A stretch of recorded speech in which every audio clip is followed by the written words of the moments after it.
सबक 3 अंदरूनी ताकत। हमें दुनिया को खूबसूरत बनाने की कोशिश करनी चाहिए। खुशियाँ बांटने से हमें और भी ज्यादा खुशियाँ मिलती हैं। जिस्मानी तौर पर माजूर होने के बावजूद बिलाल की जिंदगी मिसाली थी। कोशिश, हौसले और अंदरूनी ताकत के जरिए उसने नामुमकिन को मुमकिन बना लिया था। 8 साल की उम्र में बिलाल के साथ एक हादसा हुआ। एतवार के रोज वो सुबह सवेरे कॉलोनी के मैदान में खेलने निकला, लेकिन अभी वहां कोई बच्चा नहीं आया था। उसे एक तरफ फुटबॉल पड़ी दिखाई दी। उसने सोचा कि ये 11 नंबर वाले साजिद की होगी। उसने गेंद को पैर से धकेला तो वो पास में पड़े पत्थर से टकराई और एक जोरदार धमाके से फट गई। बिलाल के पैर का निचला हिस्सा बुरी तरह जख्मी हो गया था। पैरों में जान नहीं आ पाई थी। अब बिलाल ने अपने उन्हीं पैरों के साथ जीना सीख लिया था। वो बहुत हिम्मत वाला लड़का था। शुरू में तो उसे दूसरों से मदद लेनी पड़ती थी, लेकिन अब 12 साल की उम्र में वो अपने सारे काम खुद करता है।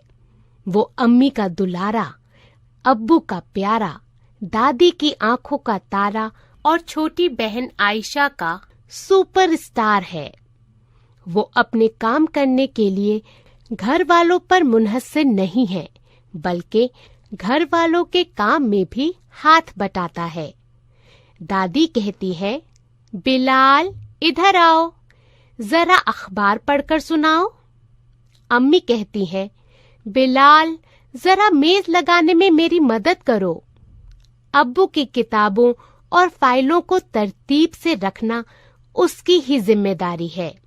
घर के सभी लोग उसको ये एहसास दिलाना चाहते हैं कि वो बहुत ही हिम्मत वाला है और हर काम कर सकता है।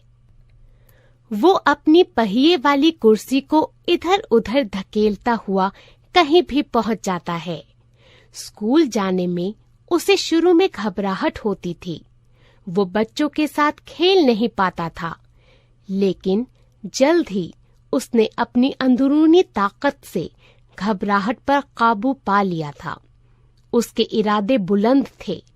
वो जिस जिंदा दिली से जिंदगी गुजार रहा था, वो काबिले तारीफ थी।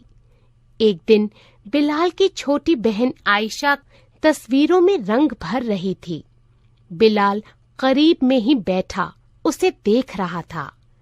अम्मी किसी काम से पड़ोस में गई हुई थीं और घर का दरवाजा खुला हुआ था। अचानक मुंह पर कपड़ा बांधे एक आदमी घर में घुस आया और आयशा को गोद में उठाकर बाहर की तरफ भागने लगा।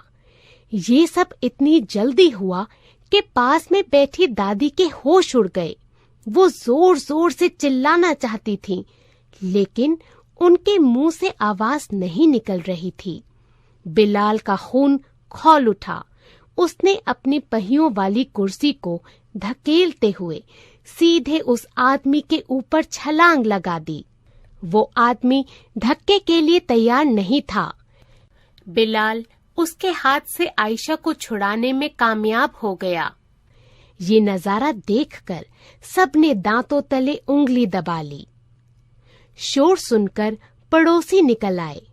चोर कूदकर भागना चाहता था, लेकिन बिलाल ने कुर्सी धकेलकर उसे दबोच लिया। पड़ोसी चचा ने उसे पुलिस के हवाले कर दिया। भीड़ जमा हो गई थी। सबने बिलाल की होशियारी और हौसले की तारीफ की। पास खड़े सब लोगों ने प्यार से उसकी पीठ थपथपाई। खुशी की वजह से बिलाल की आंखों से आंसू बहने लगे। इस वाक़ये ने सबको हैरान कर दिया था। क्या ऐसा भी हो सकता है? जिस्मानी तौर पर कमजोर बिलाल ने इस पर सवालिया निशान लगा दिया था। हाँ, हो सकता है। अगर दिल में कुछ कर गुजरने का जज्बा और हौसला बुलंद हो, तो कुछ भी करना मुमकिन है। ना उम्मीद होकर कुछ भी नहीं होता। हमें अल्लाह की रहमत से मायूस नहीं होना चाहिए।